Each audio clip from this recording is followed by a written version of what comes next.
Ejner er glad for sit nye arbejde. Han går rundt fløjtende og passer sin får.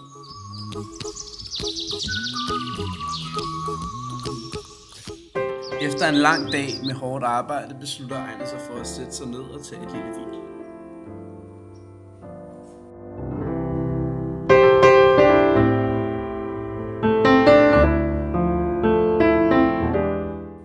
Ved et uheld falder Ejner i en dyb søvn.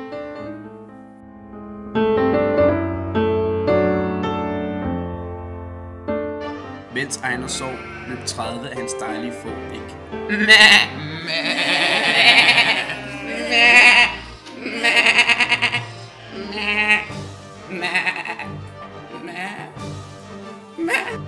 Da Ejner vågnede, var 30 af fårene væk!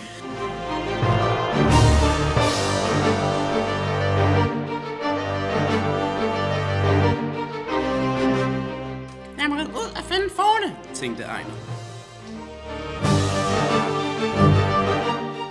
Men ingen heste var villige til at ride med ham.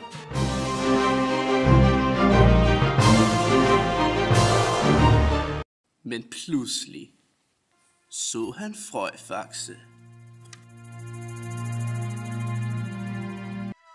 Og trods forbuddet red han på Frøjfaxe.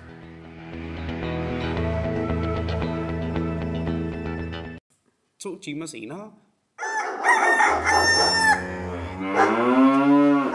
da Ravnkeld kom ud til døren, så han, at nogen havde reddet på Frøjfaxe. "Og det er dig, der har reddet på Frøjfaxe?" spurgte Ravnkeld. Ja, det er. Svarede Ejner. "Jeg beundrer din ærlighed, men jeg vil svært nødt til at slå dig ihjel," sagde Ravnkeld.